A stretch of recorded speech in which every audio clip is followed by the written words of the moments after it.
आ गया तू? सलाम वालेकुम अस्लम भाई। वालेकुम सलाम। बेटा कैसा है? अल्लाह का करम अस्लम। अब बुखार उतर गया है, डॉक्टर ने कहा है कि डेंगू नहीं। चलो अच्छा है, बेटे का ख्याल रखना और कुछ जरूरत हो तो बताना मुझे। शुक्रिया। सलाम वालेकुम। सलाम।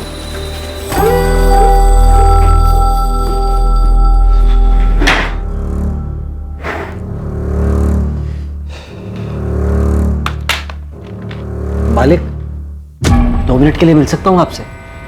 अंदर आ जाओ। मालिक काम चाहिए था। मैं कोई भी काम कर सकता हूँ। बाहर इश्तिहार देखा कि आपको हेल्पर की जरूरत है। हाँ, क्या नाम है? नजीबुल्ला रिजवी। मैं कोई भी काम कर सकता हूँ। पहले ही मुब्रा में लोडिंग का काम किया करता था। मुमरा के हो क्या? 3 साल से तो यही हूँ। जैसे गाँव में बीवी है, लड़का है। कहाँ के हो? मतलब गांव कौन सा है? मालिक पंजाब में है, लुधियाना के पास टीकमपुर।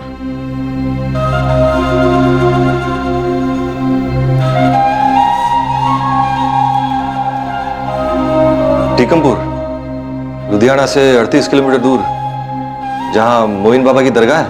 हाँ मालिक, आप गए हैं वहाँ? ठीक है, तुम लग जाओ काम पे। मुश्ताक। जी भाई। मुश्ताक, ये नजीबुल्ला रिजवी है, लोडिंग का काम आता है इसे। अपने यहाँ लोडिंग पे रख दो। जी भाई, चल आ जा। शुक्रिया मालिक।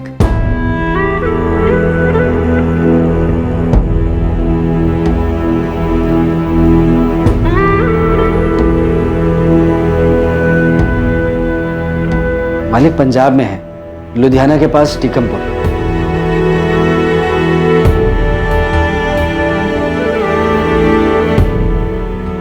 क्या बात है, आज बड़े चुप चुप लग रहे हो? साना, आज एक आदमी आया था काम मांगने।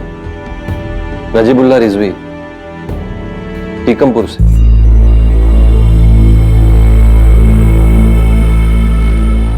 मैं समझ सकती हूँ, लेकिन उसकी बातें सुन के आप ज्यादा जज्बाती मत हो जाइएगा। कहीं पुरानी यादें कोई नया जख्म ना दे जाएं।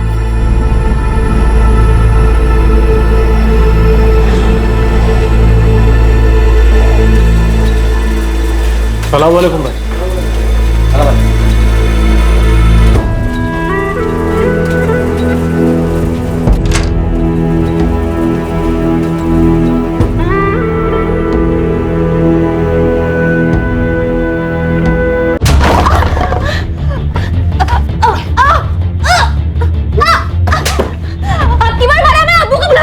अब्बू को बुला, तू तेरे भाई को बुला और बेटा को भी बुला। दोनों के सामने कहीं मत ले। क्या कर रहा है तू? रोजी तो पिटती हो। आज क्यों आई है? इसी लायक है तू। असलम, बस कर, पेट सह रहना। नहीं रहूंगी मैं इस जल्लाद के साथ। यहाँ नहीं, तू कहीं की नहीं रहेगी। राजकाज असलम,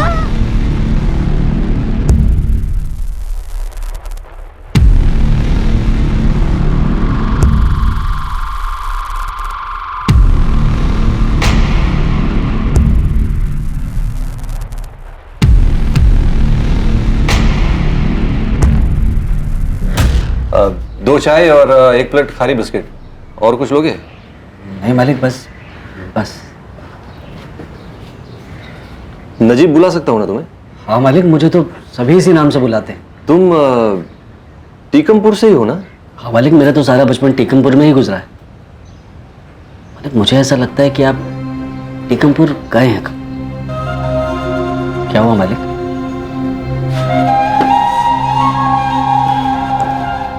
टीकमपुर मेरा ससुराल हुआ करता। अरे आप भी पंजाब से हैं? हाँ, लुधियाना से। काफी साल पहले छोड़ दिया। तो भाभी जी टीकमपुर से हैं? नहीं, अफसाना मेरी दूसरी बीवी है। मेरी पहली बीवी रेहाना टीकमपुर से। रेहाना खातून, हारून चाचा और मोमिना चाची की बेटी, परवेज की बड़ी बहन रेहाना, वही रेहाना? हाँ, तुम जानते हो क्या उन लोगों को? हाँ नजीब, तुम जानते हो क्या उन सबको? मैं उस वक्त बस 23 साल का था। लुधियाना में काम किया करता था, लेकिन टीकमपुर गांव में शायद ही कोई ऐसा होगा जो ना जानता हो। वही है ना आप? जिन्होंने रेहाना बहन को उस वक्त तलाक दिया था जब वो 7 महीने के पेट से थी? वही है ना आप? नहीं नजीब, अब मैं वो नहीं हूं। वो असलम खान एक बहुत ही खुदगर्ज इंसान था। माफ कीजिएगा मालिक, पर जो आपने किया था ना वो गुनाह ही था। आपने रेहाना बहन को तब तलाक दिया जब वो पेट से थी। गुनहगार हूं मैं, रेहाना का गुनहगार हूं। अल्लाह ताला से सजदे में कई बार माफी मांग चुका हूं, लेकिन रेहाना से माफी मांगने की हिम्मत नहीं कर पाया। और अब आप माफी मांग भी नहीं पाएंगे। क्यों? 1 साल पहले एक एक्सीडेंट में रेहाना बहन का इंतकाल हो गया। अम्मी, अम्मी उठो ना।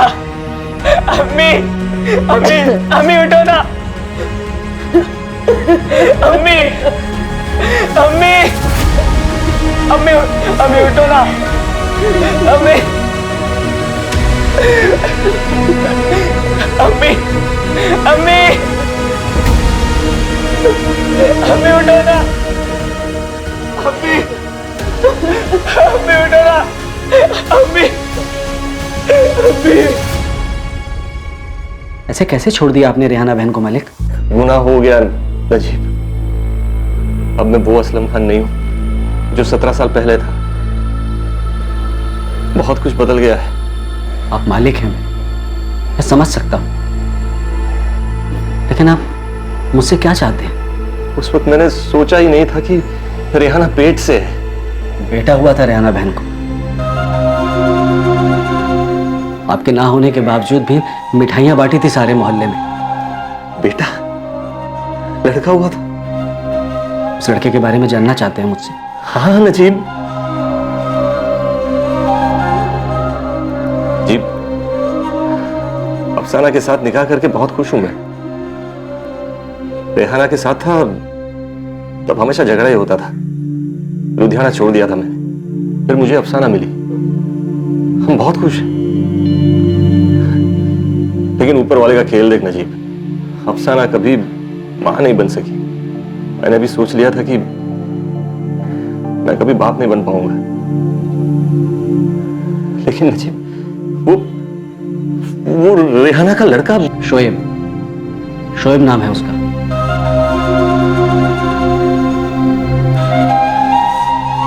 11वीं क्लास में पढ़ता है, टीकमपुर जिला हाई स्कूल। मेरा बेटा है वो नजीब, मेरा बेटा है वो, जिसे आपने पेट में रहते छोड़ दिया था। कैसा है मेरा बेटा? हाँ? मुझ जैसा दिखता है क्या वो? कहीं कहीं अपने अब्बू से नफरत तो नहीं करता ना वो? बताना नजीब, कैसा है मेरा बेटा?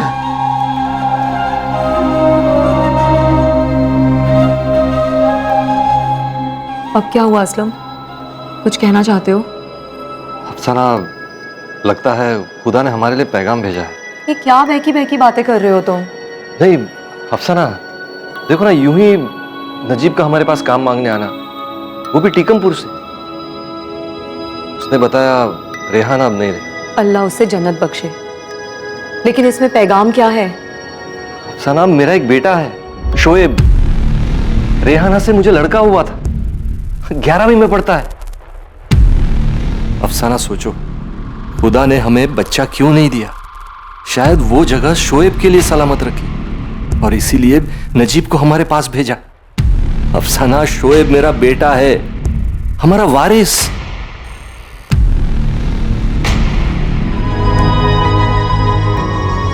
नजीब, ये मेरा बेटा शोएब है।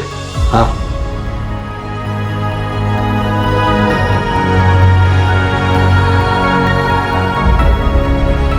नजीब, तू मेरे बेटे से मेरी बात करवा सकता है? एक नजीब, अल्लाह ने भेजा है तुझे मेरे पास ताकि मैंने जितने गुनाह किए ना, उन गुनाहों की तौबा कर सकूं। नजीब, नजीब, तू ही एक बाप को उसके बेटे से और बेटे को उसके बाप से मिलवा सकता है।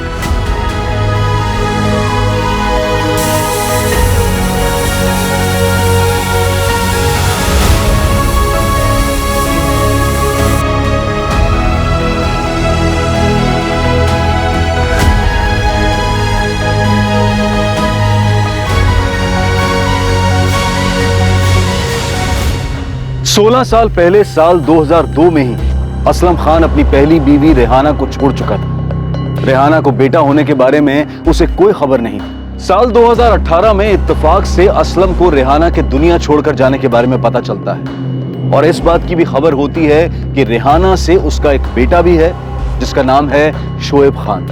क्या यह नियति थी और क्या यह वाकई नियति थी कि इसके तकरीबन 1.5 साल बाद साल 2019 में शोएब एक दिन अचानक गायब हो जाता है?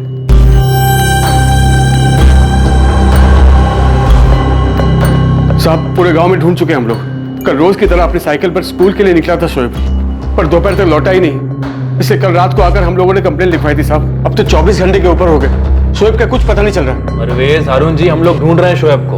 हमारी पूरी टीम लगी हुई है। हमने टीकमपुर, गुरदास नगर, यहाँ तक कि लुधियाना तक शोएब की फोटो को भिजवाया है। पर साहब, हमारा नाती अपने आप इतनी दूर नहीं जा सकता। फिर आप ही बताइए कि किसके साथ जा सकता है? किसी के साथ गया है क्या वो? परवेज, हारून जी, आप लोगों ने बताया नहीं कि परसों दोपहर में आप लोगों से डांट पड़ी थी शोएब को?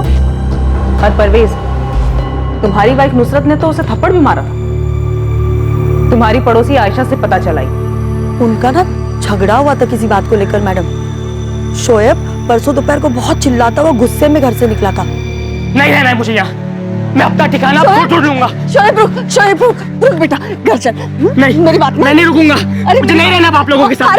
अरे नुसरत ने तेरी भलाई के लिए थप्पड़ मारता है। शोएब रुक, शोएब, शोएब रुक, शोएब बात मान मेरी, रुक। मैडम वो बहुत छोटी सी बात थी और उस रात तो शोएब घर भी आ गया था। पर गायब तो वो कल हुआ जब वो स्कूल गया था, और परसों जो झगड़ा हुआ बहुत छोटा सा था। किस बात पर झगड़ा हुआ था?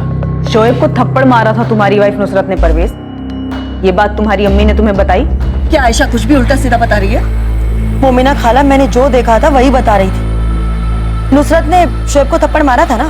तो शोएब मेरे बेटे जैसा है, क्या तुम नहीं मारती इमरान और कामरान को? नुसरत क्यों मारा था शोएब को? वो पढ़ नहीं रहा था, ऊपर से बाइक की जिद कर रहा था। लेकिन अभी सिर्फ 17 साल का ही तो हुआ है तू शोएब, कैसे चलाएगा तू बाइक? हाँ, जैसे मनप्रीत चलाता है, सब चलाते हैं नानू। आप लोगों से कुछ मांगो तो आप लोग सीधा मना कर देते। अरे शोएब, पहले पढ़ तो ले, फिर देखते हैं ना। बस हो गया आप लोगों का। आप लोगों से कुछ मांगो तो पढ़ाई बीच में आ जाती है। मैं कहीं और से ले लूंगा पैसे। कहां और से? हाँ? कहां से? शोएब बोल। और कहां से लेगा पैसे? कहीं से भी, जहां से मुझे मिल जाए। इस पूरी दुनिया में सिर्फ आप लोग नहीं है। मेरे अम्मी अब्बू नहीं है, इसका मतलब ये नहीं कि मुझे कोई और पैसे नहीं देगा। शोएब, जुबान पर काबू रख अपनी, कुछ भी बोल रहा है। सही तो कहा मामी, यहाँ हर चीज के लिए गिड़गिड़ाना पड़ता है। बस इसीलिए ना, क्योंकि मेरे अम्मी अब्बू नहीं है। इसका मतलब हमने तेरे लिए कुछ किया ही नहीं है। हाँ, तुझे कैसे बड़ा किया है कुछ अंदाजा है तुझे? यही सुन सुनकर तो बड़ा हुआ हो। पता नहीं ऐसा क्या कर दिया आप लोगों ने। अब जिंदगी भर नहीं रहना मुझे यहाँ, नहीं रहना मुझे आप लोगों के साथ। शोएब, चलो हम आप लोगों की बात भी मान ली। शोएब ने गुस्से में ऐसी हरकत की होगी, कहीं भागने का सोचा होगा। फिर भी नाबालिग है वो, ना समझ, ढूंढिए उसे।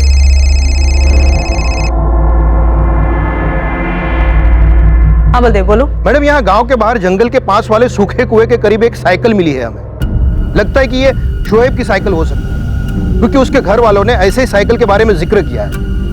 मैं आपको उसकी फोटो भेजता हूँ। ठीक है।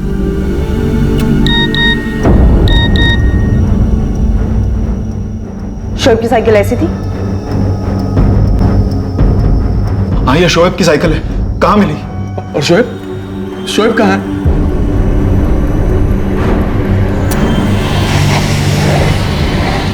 आसपास चेक करो, शोएब का बस्ता वगैरह मिलता है क्या? उसकी साइकिल यहीं पे है, हो सकता है कि बैग भी यहीं फेंक के गया।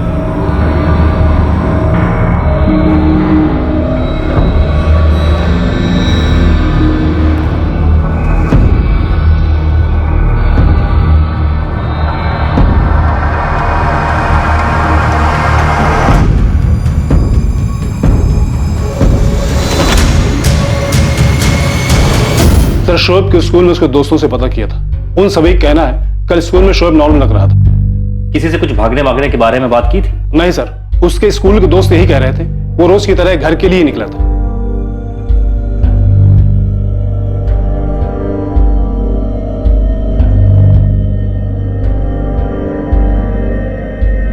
टीकमपुर बस अड्डे पर पता किया?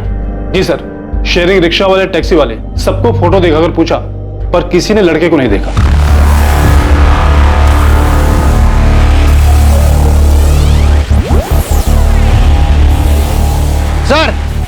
सर यहाँ ही है सर।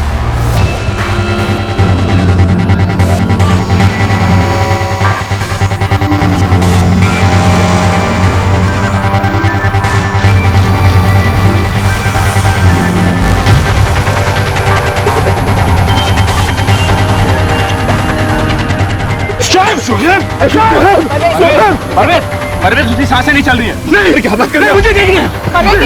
एक मिनट रुको। सच में उसकी सांसें नहीं चल रही हैं। अरे क्या बात कर रहे हो आप अच्छे से देखिए, वो जिंदा है। नहीं, हमें हमारे बच्चों को अस्पताल ले जाने दीजिए साहब। संभालिए।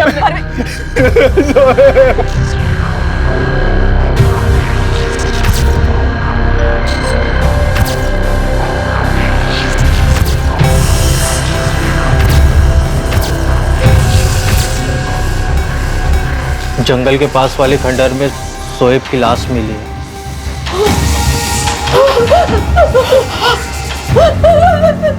पास में ही पेस्टिसाइड की शीशी भी मिली है। और वो पुलिस वाले बोल रहे थे शोएब ने खुदकुशी की है। गलत बोल रहे हैं वो। मेरा शोएब ऐसा कर ही नहीं सकता।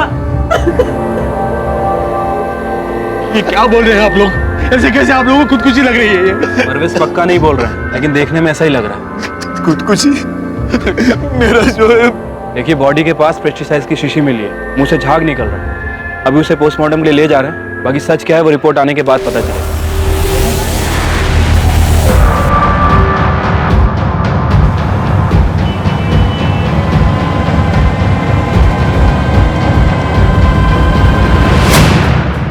मैं रूम नंबर 403 से बोल रहा हूँ। मेरे बिल्स रेडी रखना, मैं 5 मिनट में चेकआउट करूंगा।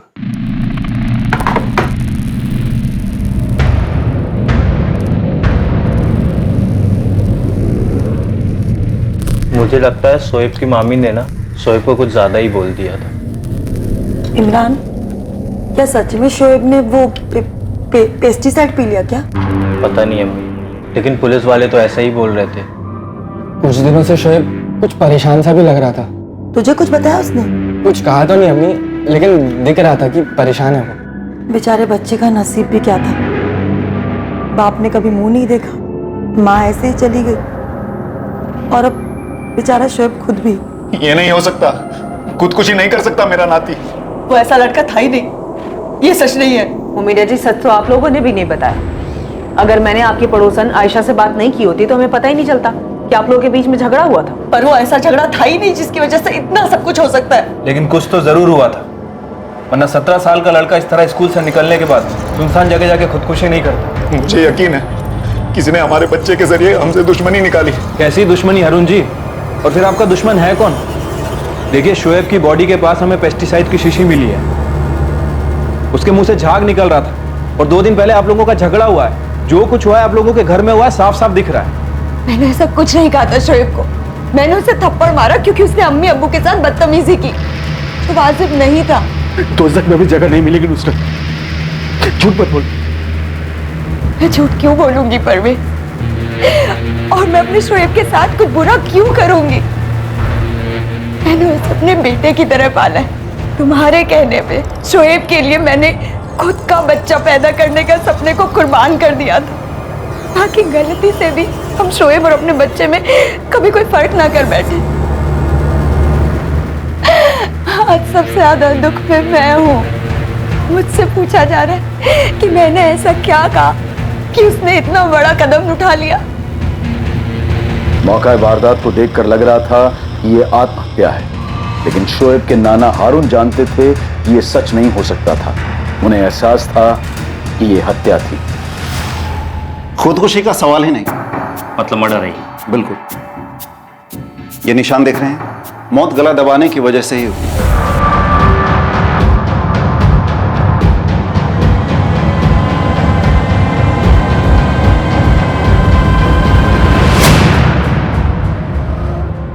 लेकिन वो जो पेस्टिसाइड की बॉटल मिली थी, वो पेस्टिसाइड विक्टिम के सिर्फ मुंह से मिला है और थोड़ा बहुत इसके गले के अंदर चला गया था। इसके पेट में तो गया ही नहीं था। पेस्टिसाइड सिर्फ मर्डर को खुदकुशी दिखाने के लिए ही इसके मुंह के अंदर में डाला गया।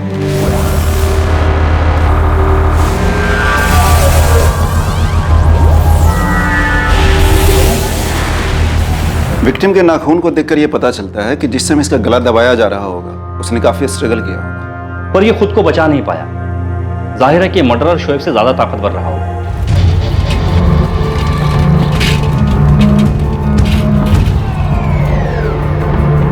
भुवन, तेरा क्या चल रहा है सब? हाँ? काम से ज्यादा छुट्टी मार रहा है तू? हाँ, वो थोड़ा काम पड़ गया था। काम पड़ गया था?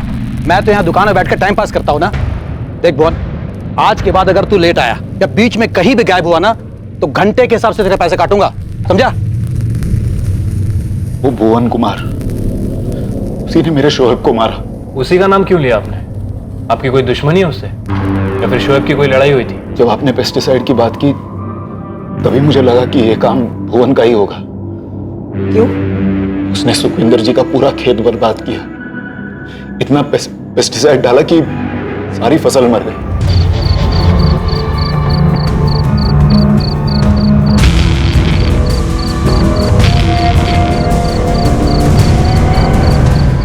सरपंच जी, कोई मुझे ये बताए कि किसने मुझे देखा था सुखविंदर जी के खेत में पेस्टिसाइड डालते हुए? कौन था वहां पर? हम गरीब तबके के क्या हुए? कोई भी गलत काम होगा इल्जाम हम पे आ जाएगा क्या?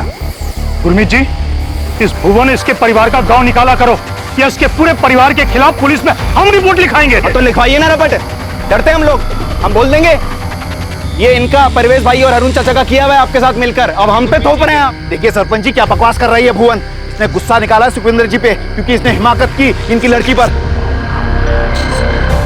अरुण जी, क्या कहा आपने? सरपंच जी, मैं सिर्फ ये कह रहा हूँ कि इस भुवन और उसके पूरे परिवार को गांव से अभी के अभी निकाल देना चाहिए। इसी में गांव की भलाई है। बदला लेना ना आपको, हैं? पूछे सरपंच जी इनसे। सुखविंदर जी बताइए इनको। सुखविंदर जी, है कोई ऐसी बात जो आप पंचों से छुपा रहे हैं? सरपंच जी, इस लड़के को अपनी औकात का पता नहीं। इसे तो औकात मत पूछना चाचा हमारी। नहीं आप रुकिए, औकात मत पूछना। आप औकात पे आ गए ना, हम बता देंगे आपको भी। हम तुम्हारी औकात ये है कि तुम अपने इलाके में रहो। क्या कोने में जगह दी ना रहने के लिए, वहां पड़े रहो चुपचाप। अपने अप्पू को कहिए औकात में आने के लिए। सुखविंदर जी ने बात वहीं छोड़ दी, आगे नहीं बढ़ाई। और ये भुवन का ही किया कराया था। भुवन ने पहले सुखविंदर जी से बदला लिया, उनकी फसल बर्बाद करके, और हम आपसे बदला। लेकिन क्यों? शोएब को मारकर ऐसा कौन सा बदला ले रहा था भुवन? भुवन ने सुखविंदर जी की बेटी प्रीति को फंसाया था।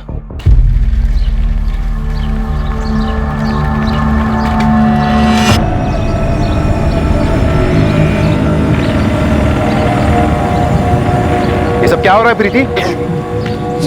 चाचा जी, हम तो सिर्फ बैठ के बातें कर रहे थे। ओ चाचा, जाओ ना, घर जाओ अपने। इसे रास्ते में रुककर लोगों क्यों टोक रहे हो? तो पूछो भुवन। साले बदतमीज, ये हिम्मत। हाथ अड़ाइए पीछे आप। चाचा जी, आपको कोई गलतफहमी हो रही है। हम बैठ के सिर्फ बातें ही कर रहे थे। लोगों से बात करना गलत है प्रीति। तुम्हारे घर वालों को पता है सब? क्या जरूरत थी तुझे बात करने की? सुखविंदर जी, गलती तो उस भुवन की ज्यादा है। एक नंबर का कमीना है वो।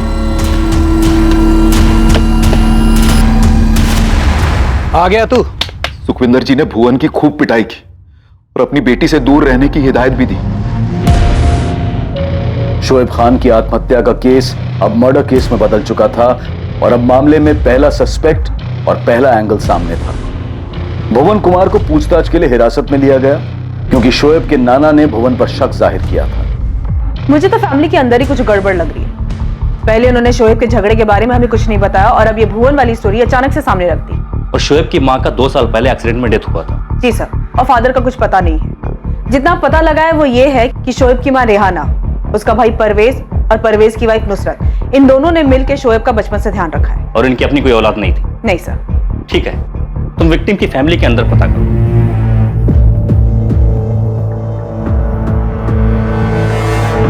बस हो गया आप लोगों का। आप लोगों से कुछ मांगो तो पढ़ाई बीच में आ जाती है। मैं कहीं और से ले लूंगा पैसे। कहां और से? कहीं से भी, जहां से मुझे मिल जाए। इस पूरी दुनिया में सिर्फ आप लोग नहीं हैं।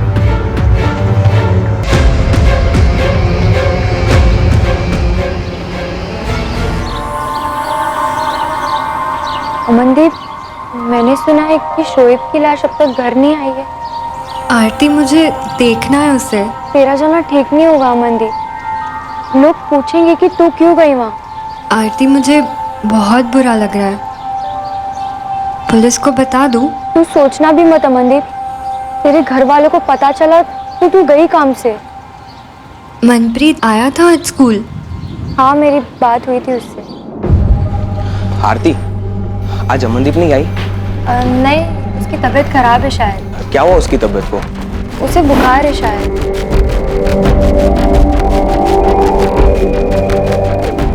अमनदीप, मुझे आज मनप्रीत के चेहरे से बहुत कुछ अजीब लग रहा था।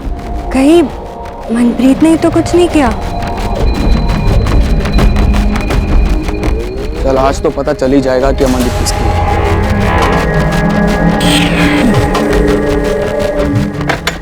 अबे कहाँ भाग रहा है तू? अरे रुकना। तू जा मनप्रीत, मेरा मूड नहीं है। मूड नहीं है कि तेरी हालत खराब हो गई है? देख, मैं तुझे कुछ साबित करना नहीं चाहता। अमनदीप मुझे पसंद करती है और मुझे तुझसे नहीं लड़ना। अमनदीप सिर्फ और सिर्फ मेरी गर्लफ्रेंड है। 2 साल से मैं उसको घुमा रहा हूँ। कबाब में हड्डी बनकर बीच में तू आया है। मनप्रीत तू जा यहाँ से, परेशान मत कर मुझे, नहीं तो। अबे नहीं तो क्या बे? हाँ, क्या कर लेगा तू? हाँ, मैंने पहले तुझे बोला था कि 2-2 हाथ कर लेते, सिर्फ तू और मैं। जो जीता अमनदीप उसकी।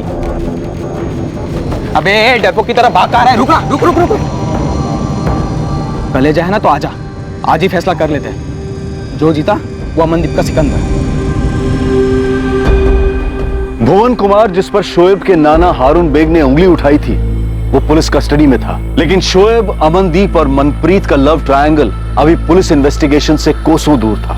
और टीकमपुर से 1600 किलोमीटर दूर भिवंडी में भी एक रहस्यमय एंगल छुपा था, जो अब तक किसी की सोच से भी बहुत दूर था।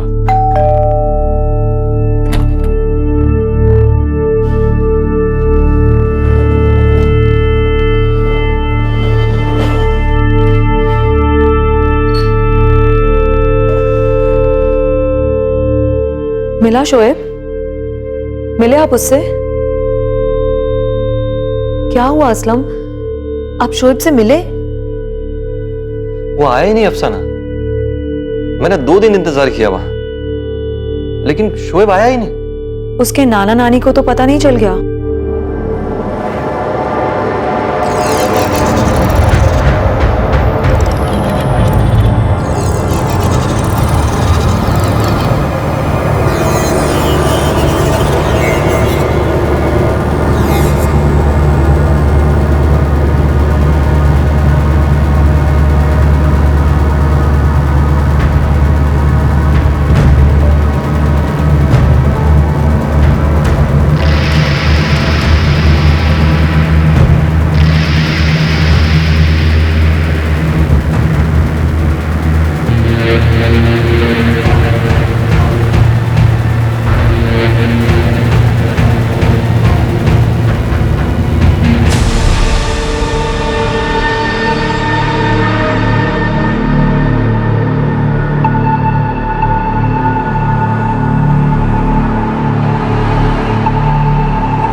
सुखविंदर के खेत में जो कुछ भी हुआ वो तेरा ही कारनामा था ना भुवन कुमार? मैंने कुछ नहीं किया, बाकी पूरा टीकमपुर जो चाहे वो समझे। ये तेरी पंचायत नहीं है, पुलिस थाना है। हाँ, तो ना वहां बकरा बनाता ना यहां बनूंगा कि जब जिसकी मर्जी चले मेरी कुर्बानी दे दी। साले तेरी लव स्टोरी पकड़ी गई, पूरे गांव में कोहराम मचाएगा तू? हाँ? तूने शोएब को क्यों मारा? तेरा झगड़ा सुखविंदर से था, हारून बेग से था। शोएब को मारकर तुझे तेरी प्रीति मिल गई क्या? शोएब का तेरी दुश्मनी से क्या लेना देना था? पट्टी आपको हारून बेग ने पढ़ाई होगी। मैं आपको एक बात बताता हूं, अगर मेरे को बदला लेना होता ना, मैं पत्तियां नहीं काटता, मैं सीधा जड़ काट देता। हारून बेग को मारकर फसाद खत्म कर देता मैं। शोएब को क्यों मारता मैं? खेत में डालने के लिए पेस्टिसाइड कहां से मिला तुझे? मैंने कोई पेस्टिसाइड डाला ही नहीं कहीं पर, और नहीं मैंने शोएब को मारा। शोएब को जानता था मैं। भुवन तो हर दूसरे दिन कोई ना कोई बहाना करके दोपहर में काम के वक्त दुकान से गायब हो जाता है मैडम। 11 अक्टूबर की दोपहर को भुवन दुकान पे था या नहीं था? पक्का नहीं रहा होगा मैडम, मैंने तो आपको पहले ही बताया कि वो कोई ना कोई बहाना करके हर दूसरे दिन दुकान से चला जाता था। ये भुवन बदला लेने के लिए शोएब को मार सकता है? मैडम कर तो ये कुछ भी सकता है, बड़ा ही सिरफिरा है। सुखविंदर जी से मेरा पंगा शोएब के नाना हारून बेग ने करवाया था, वो भी बेफजूली में। और सर, पेस्टिसाइड वाली बात को 6 महीने हो चुके हैं, सब जानते हैं ये बात। तो ऐसे में उसका नाती मेरे साथ अकेले खंडर पे जाता क्या, जबकि उसे पता है कि मेरा उसके नाना के साथ 36 का आंकड़ा है, झगड़ा हुआ है जी हमारा। अब या तो आप मेरे को बहुत ज्यादा शातिर समझ रहे हैं या शोएब को बहुत ज्यादा बेवकूफ समझ रहे हैं आप, लेकिन इतना जरूर है कि हारून बेग आप लोगों को बेवकूफ बना रहा है। इस भुवन की बातें सही लग रही हैं सर, लॉजिक तो है इसकी बातों में। ये बात तो मुझे तभी लगी ग्रेवाल, जब हारून बेग ने फट से भुवन का नाम आगे किया। आखिर ये हारून बेग हमसे छिपा क्या रहा है? बहुत बुरा हुआ हारून चाचा, अब तो अफसोस ही कर सकते हैं। अपना ख्याल रखिएगा।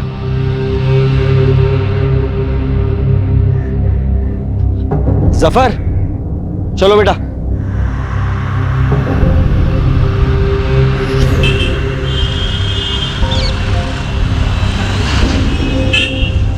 गांव कब गया नजीब?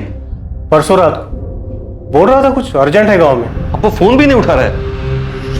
क्या बात है, आप परेशान लग रहे हैं। नहीं कुछ नहीं हुआ, कोई बात नहीं, तुम जाओ। जी।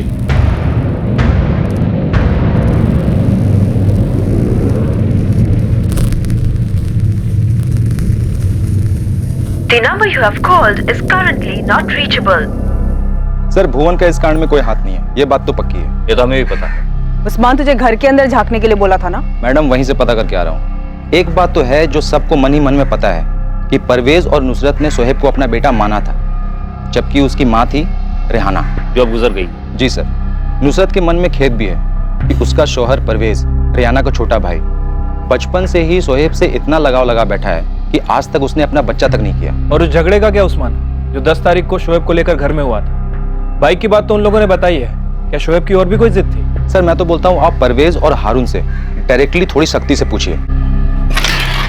परवेज, हमने सुना है कि तुम्हारी बीवी नुसरत, उसका तुम्हारा शोएब को गोद लेना, उसे अपना बेटा बनाना, या तुम जो कुछ कहो, वो कुछ खास पसंद नहीं आया था। ये सब उस भुवन ने किया, आप उसे छोड़कर। हारून जी, आपकी जानकारी के लिए बता दूं, ये काम भुवन का नहीं, उसका आपके साथ झगड़ा था, और ये बात आपके घर वाले भी जानते हैं और पूरा टीकमपुर गांव जानता है। अब आप ले देकर हमारे बच्चे के कातिल को हमारे ही घर में ढूंढ रहे हैं। परवेज, मैंने तुमसे कुछ पूछा। हाँ, नुसरत को खेद था, पर वो देखिए, ये 16 साल पहले की बात थी।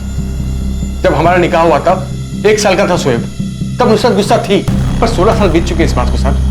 उसके बाद नुसरत ने शोएब को अपना बेटा ही माना, तो अब तक मान रही है। उस दिन झगड़ा सिर्फ बाइक को लेकर के नहीं था ना? तो और क्या था? नहीं, आपको अगर पता है तो हमें भी बता दीजिए। शोएब के अब्बू कहाँ है?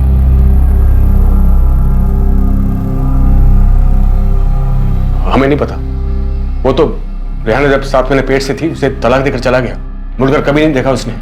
उसको तो ये भी नहीं मालूम कि उसका लड़का हुआ है लड़की। शोएब कौन है, रेहाना किस हाल में है, वो अब इस दुनिया में है या नहीं, उसे कुछ नहीं पता साहब। हारून जी, आप कुछ कहना चाहते हैं? जी, शोएब ने उस दिन कुछ ज्यादा ही जिद पकड़ ली थी। बात सिर्फ बाइक को लेकर। परवेज, अपने अब्बू को बोलने दो।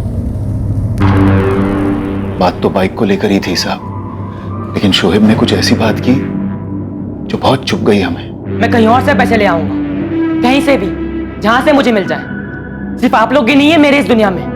ये बात हमें बहुत चुभी साहब, समझ में नहीं आया कि वो क्या कह रहा था। कहीं और से मतलब? कहां से पैसे आएंगे शोएब? अब रहने दो ना, एक बार लड़ाई हो चुकी है दोपहर में। हाँ वो ठीक है, लेकिन ऐसे कैसे बोल रही है कि कहीं और से पैसे आ जाएंगे? बता, कहां से आएंगे शोएब? मामू कुछ पूछ रहे हैं बेटा। और नानू, मैंने बस ऐसे ही कह दिया था। शोएब बेटा तो कुछ गलत तो नहीं कर रहा है ना? देख बेटा शोएब, तुझे जो चाहिए हम तुझे दिलवाएंगे, लेकिन बेटा तू एक बात समझ ले, हम इतने रईस नहीं हैं। तो एक बार 18 का हो जाएगा ना, तब अपने मामू और नानू के साथ काम पे जाना। हाँ, फिर जो चाहिए ले लेना। तब तक मैं चैन से खाना खा लूं।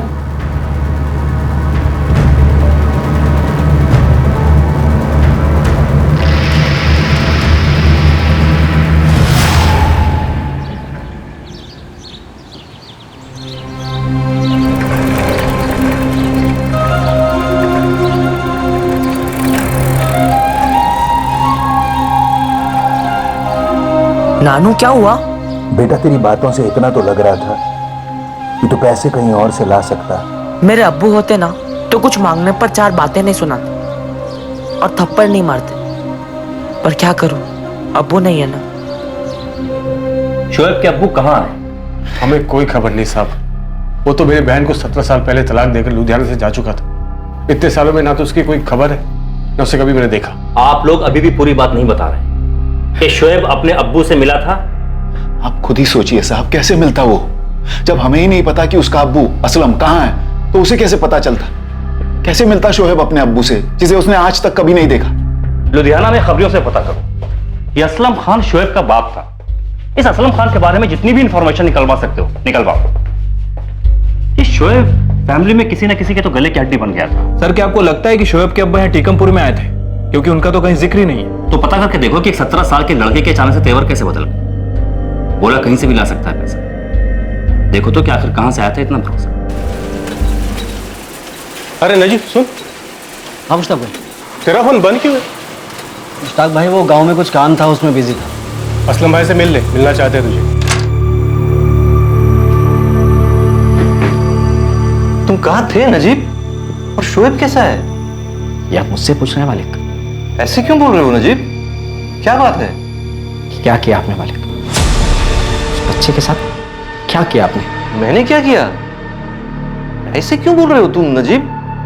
अरे मैं तो गया था 10 तारीख को लुधियाना उसे मिलने। मेरी बात हुई थी शोएब से। वो अगले दिन 11 तारीख को मिलने भी आने वाला था। शोएब बेटा मैं लुधियाना पहुंच गया हूँ। अभी अभी होटल में चेक इन किया है। हाँ तू आजा बेटा, फिर इकट्ठे चलते हैं बाइक शोरूम। हाँ तुझे जो बाइक अच्छी लगे ना तुझे दिलवा दूंगा। और कब आ रहा है तू? अब्बू आ जाना थोड़ा मुश्किल है। मैं कल स्कूल जैसे ही खत्म होगा वैसे यहाँ टीकमपुर से बस पकड़कर आपके पास लुधियाना आ जाऊंगा। लेकिन पक्का आएगा ना तू बेटा? हाँ अब्बू पक्का आ जाऊंगा। बेटा तू दुखी क्यों लग रहा है? कुछ हुआ है क्या? नहीं अब्बू, मैं कल मिलता हूँ आपको। अच्छा ठीक है, तब तक ना मैं तेरे लिए अच्छी सी बाइक देख कर रखता हूँ। हाँ अब्बू। हाँ बेटा। क्या आप मुझे अपने साथ ले चलेंगे? मुझे लगा शायद उसके नाना और मामा की वजह से उसका मेरे पास आना मुश्किल होगा, क्योंकि मैंने उन लोगों को कुछ बताया नहीं था। ना ही ये बताया था कि शोएब के साथ मैं कांटेक्ट में हूँ। नजीब मैं उस दिन शाम को 4 शोरूम गया था बाइक देखने शोएब के लिए। और अगले दिन शोएब नहीं आया? नहीं, वो एक बात है नजीब, लेकिन उसका फोन क्यों बंद आने लगा? अभी तक बंद है। शोएब का फोन तो बंद आएगा ही ना मालिक। और अगर शोएब का फोन चालू भी होता तो वो कैसे बात करता आपसे? क्या मतलब? अब इतने जान मत बनिए मालिक। 11 तारीख को शोएब मारा जा चुका है, मर चुका है वो। ये आपने क्या किया मालिक? ये क्या किया आपने मालिक? कहीं आपने गलती से हारून चाचा और परवेज से शोएब को अपने साथ ले जाने की बात तो नहीं की? मैं क्यों करूंगा उन लोगों से बात? नफरत करते हैं वो लोग मुझसे। मालिक अब 1.5 साल से शोएब से बात कर रहे हैं, और अब जब आप उससे मिलने गए तो किसी ने आके सुनार दिया। आपने अपने साथ साथ मुझे भी गुनाहगार बना दिया है। हारून चाचा की आंखों में आंखें डालकर बात भी नहीं कर पा रहा था।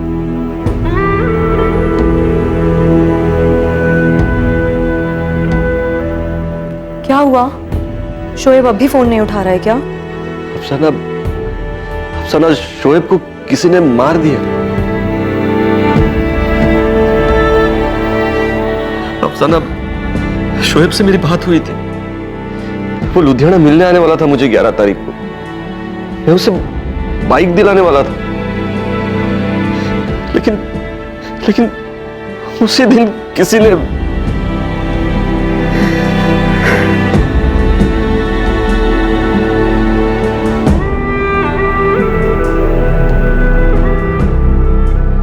मैम, मनप्रीत नाम का एक लड़का है, ये मिला था शोएब से 11 तारीख की दोपहर को। कहाँ मिला था? गांव के तालाब के पास। इन लोगों की पुरानी दुश्मनी भी थी, झगड़ा भी हुआ था, लड़की का मामला था। उसी के स्कूल की है? जी, मगर मैम थोड़ा संभल के। ये जो मनप्रीत है गांव के सरपंच गुरमीत जी का लड़का है। ओए मनप्रीते, और बाइक को साइड में लगा और स्कूल जा, टाइम हो रहा है। पापा जी देखो ना कितने अच्छे से बाइक चला रहा हूँ, प्लीज लेके जाने दो ना। 18 का हुआ नहीं यार, बाइक चाहिए। और चुपचाप साइकिल उठा और जा। कहिए मैडम, कैसे आना हो? गुरप्रीत जी, हमें आपके बेटे मनप्रीत से बात करनी है। 18 साल का नहीं हुआ, इसलिए आप साथ में रह सकते हैं। क्या बात होगी मैडम? कौन सी बात करनी है? मनप्रीत, क्या क्या तूने? पापा जी मैंने क्या किया? मनप्रीत, हमें शोएब के बारे में बात करनी है तुमसे। मैं कह रही हूँ आपको, मत जाइए टिकमपुर, वो फंसा देंगे आपको। सना, मेरा बेटा मरा है। रेहाना के परिवार वालों से मिलने मुझे जाना ही चाहिए। सब कुछ जानकर भी मैं चुप नहीं बैठ सकता। इतने सालों तक पाला है उसने हमारे बेटे को। कम से कम ऐसे वक्त में उनसे मिलने जाना ही चाहिए मुझे। जब आपने पहली बार उस नजीब की बात निकाली थी कि वो रेहाना की पूरी फैमिली को जानता है, मैंने तभी आपको आगाह किया था कि ज्यादा जज्बाती मत होइए कि कहीं पुरानी यादें कोई नया जख्म ना दे जाए। अब हो गया जख्म।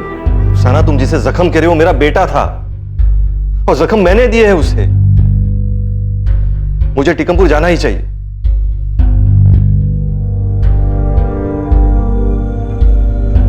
एक तरफ पुलिस को मनप्रीत सिंह का एंगल मिला था, जो 11 तारीख को शोएब की हत्या होने से पहले आखिरी बार शोएब से मिला था।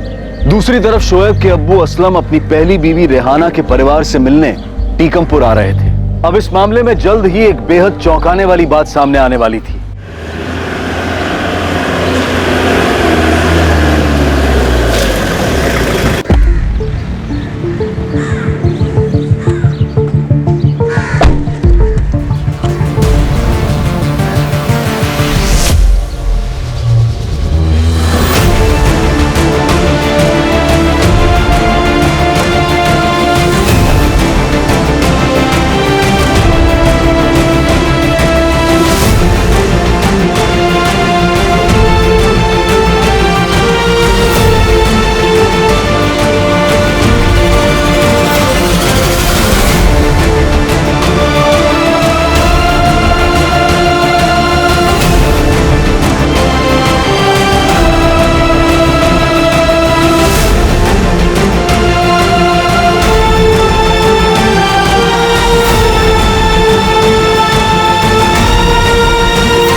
मुंह तक नहीं देखा तुमने बच्चे का, और अब जब नहीं रहा तो दिखावे का दुख बांटने आए हो यहां पर। इससे पूछो अब्बू, ये कैसे अचानक सामने आ गया और इसे कैसे पता चला कि शोएब इसका बेटा है, और अब शोएब नहीं रहा। मुझे माफ कर दीजिए, मैं आप लोगों से पहले मिलने नहीं आ पाया, लेकिन मैं पिछले 1.5 सालों से शोएब से बात कर रहा था।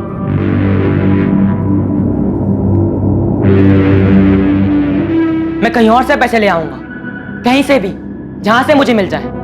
सिर्फ आप लोग ही नहीं है मेरे इस दुनिया में। पिछले 1.5 सालों से मैं उसके लिए बाप का वो फर्ज अदा कर रहा था जो 17 सालों से नहीं कर पाया। शोएब से कैसे बात होती थी? तुम यहां मिलने आते थे उससे? फोन पे बात करता था। कहानियां मत बनाओ।